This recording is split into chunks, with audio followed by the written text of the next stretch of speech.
Welcome to our channel, where we unravel historical enigmas. Today, we tackle a question that has intrigued historians and enthusiasts alike.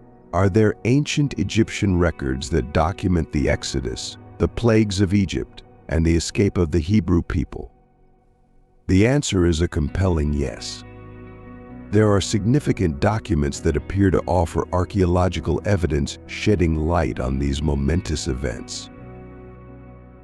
In this video, we'll delve into the famous Ipuwer Papyrus, a remarkable artifact that recounts the plagues that afflicted Egypt and the dramatic exodus of enslaved people from the land of pharaohs. Prepare for an enlightening journey as we explore the Ipuwer Papyrus and the plagues in Egypt. The Book of Exodus highlights one of the most significant events in ancient history, the liberation of the Israelites from bondage in Egypt.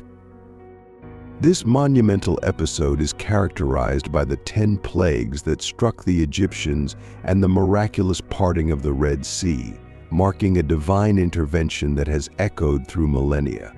Scholars have proposed various timelines for the Exodus and the departure of the Hebrews. A well-known hypothesis suggests a date around 1290 BC, yet this theory has faced scrutiny and is less widely accepted today. Recent interpretations of biblical texts, coupled with archaeological discoveries, suggest that the presence of Israelites in Canaan emerged around 1200 BC. Intriguingly, the chronology most aligned with the biblical account places the Exodus around the mid-14th century BC, approximately 3,450 years ago.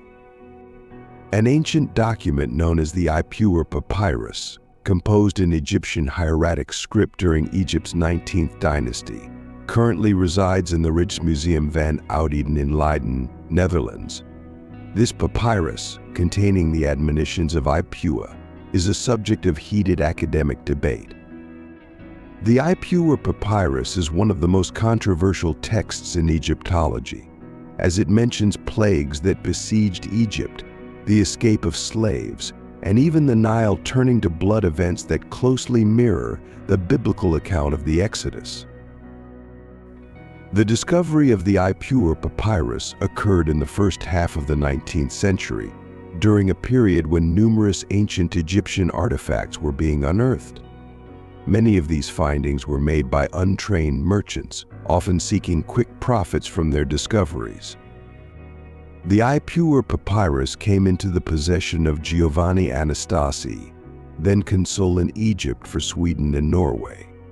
In 1828, Anastasi sold the papyrus to the Dutch government, ensuring its preservation and scholarly study. Now let's explore the Ipuwer Papyrus in greater detail. It is essential to note that the name Ipuwer was quite prevalent in Egypt during the 18th dynasty and earlier, around 1850 BC and 1450 BC, making it relevant to the timeline of the Exodus. The text reveals Ipuwer lamenting a world turned upside down. A woman once without possessions now has luxurious furniture, while a young girl, who used to see her reflection in water, now gazes into a mirror. In stark contrast, a once wealthy man is left destitute in rags.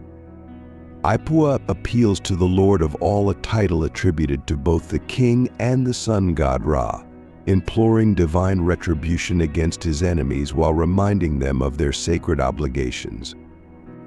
This plea resonates with the Exodus narrative, when many Egyptians turned against their deities, realizing they offered no protection during the catastrophic plagues. The poem provides a vivid depiction of societal chaos. Respect for laws has disintegrated, and even royal burials in pyramids have been violated. Ipuwer's words evoke nostalgia for better days before abruptly cutting off, leaving us to ponder whether the poem concluded with a prophetic response from the Lord of all, or a forecast of a powerful king destined to restore order. Later, I will share additional excerpts from the Ipuwer Papyrus, offering further insight into this compelling document. As we discuss the timeline surrounding the Ipuwer Papyrus, it's crucial to emphasize that it dates no earlier than the 19th Egyptian dynasty, around 1250 BC. This implies that the papyrus was created during this period, yet experts suggest it may reflect events from an even earlier time. Some scholars speculate that the text refers to occurrences much earlier, around 1800 BC. However, given the papyrus's established creation date, this theory seems unlikely, indicating that while it may reference ancient times, it does not stretch as far back as some propose. When considering the relationship between the Ipuwer Papyrus and the biblical account of the Exodus, Ipuwer has frequently been cited in popular literature as a potential confirmation of the events described in the Book of Exodus. This is largely due to its chilling mention that the river is blood, a vivid reference to the Nile's transformation into blood during the plagues, alongside frequent references to servants and slaves fleeing Egypt. Nevertheless, most scholars disagree with the notion that the Ipuwer Papyrus accurately reflects the period of the Exodus or the plagues recounted in the Bible. Many archaeologists and Egyptologists reject this association, primarily because the traditional view places the Exodus during the reign of Ramses II, which they believe to be inaccurate. In reality, the pharaoh who confronted Moses and resisted the plagues was not Ramses II, but Thutmose II. His reign, along with that of his father, Thutmose I, played a critical role in the narrative.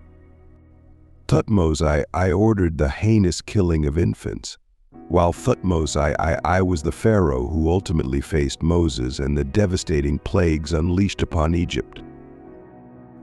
As I delve deeper into the Ipuwer Papyrus, I now bring to you exclusively a comparison between it and the account of Moses' Exodus. I will read various passages from the Ipuwer Papyrus in parallel with the Book of Exodus. Enjoy this content, as it offers strong evidence for the existence of the Exodus. The Ipuwer Papyrus describes, "The plague is throughout the region, blood everywhere. Surely the Nile overflows, but no one wants to cultivate it. Many dead were buried in the river, and the current seems like a tomb. Surely the river is bloodied, and when someone tries to drink from it, they turn away due to the smell. This is our water. This is our happiness. What shall we do about it? Everything is in ruins now, in comparison with the Book of Exodus, chapter 7, 21 and 24, and all the waters of the river turned to blood. The fish that were in the river died, and the river stank, and the Egyptians could not drink the water of the river, and there was blood throughout all the land of Egypt. The Egyptians dug wells along the river to drink water, for they could not drink from the water of the Nile in parallel," the Ipuwer Papyrus says. Surely the magical words and spells have been discovered in the sacred chambers. The spells and enchantments were ineffective, because they are repeated by the people now. Let's look at Exodus 8:18-19. "And the magicians did so with their enchantments to produce lice, but they could not." Note that in the plague of lice, the powers of the magicians lose their efficacy. They even tried to replicate the plague, but in the end, they could not. Continuing, the Ipuwer Papyrus describes, "Surely gates, columns, and walls are consumed by fire. The entire royal house is without its servants and slaves. It had barley and wheat. The birds and fish had fine linen and good copper and oils. The inhabitants of the marshes had protections. People feed on the grass dragged by the water for the birds.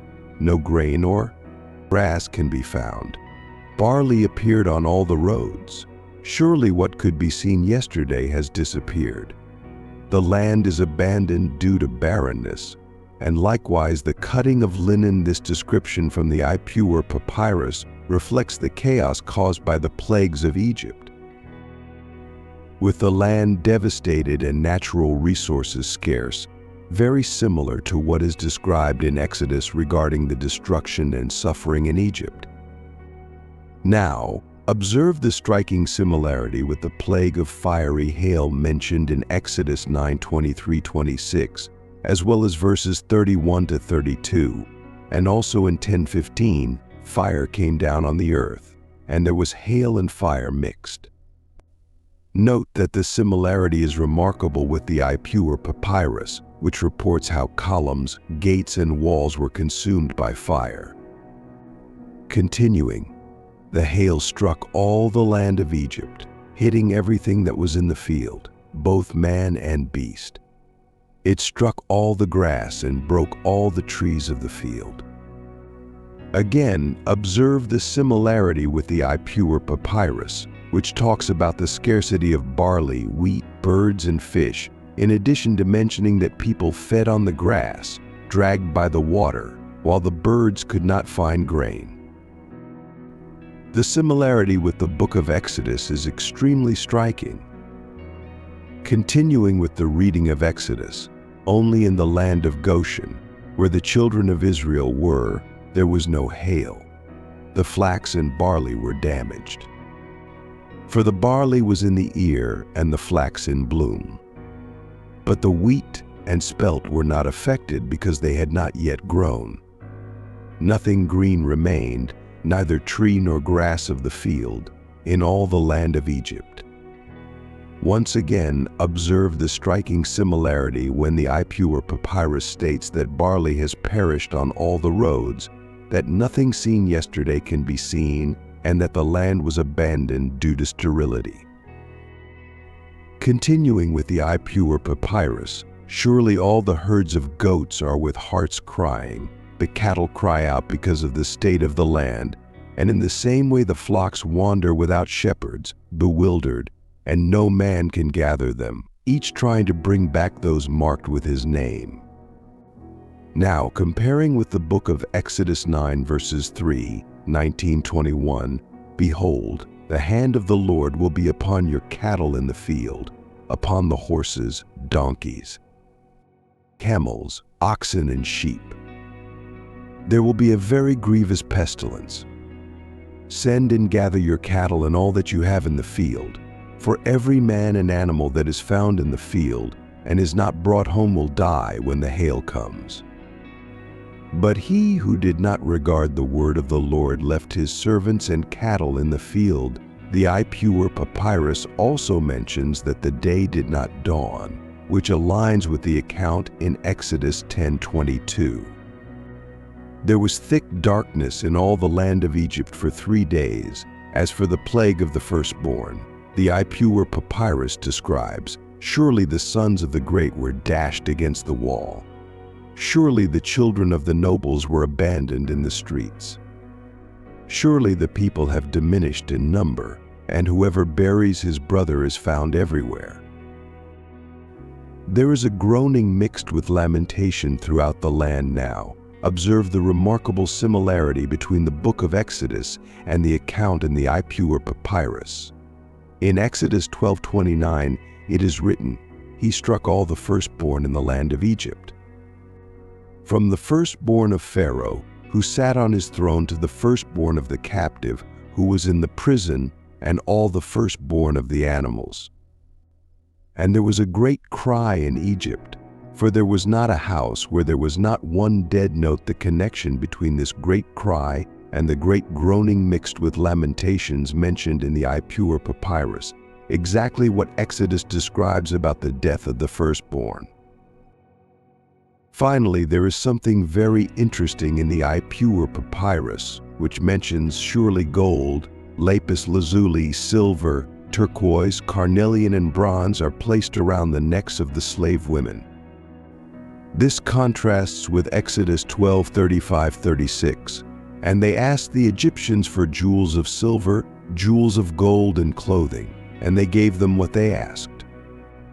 Thus they plundered the Egyptians. According to some scholars, the Ipuwer Papyrus is indeed in harmony with the plagues of Exodus and makes a strong reference to the text written by Moses.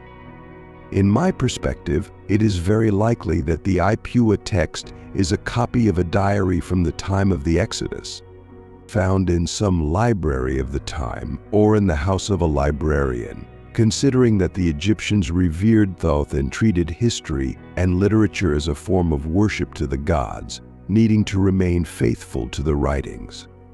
The Ipuwer Papyrus, dated to 1250 BC, could be a copy of an older text, dated around 1444 BC, when the plagues of Egypt occurred, or 1447 BC, since the name Ipuwer was common in the 18th dynasty.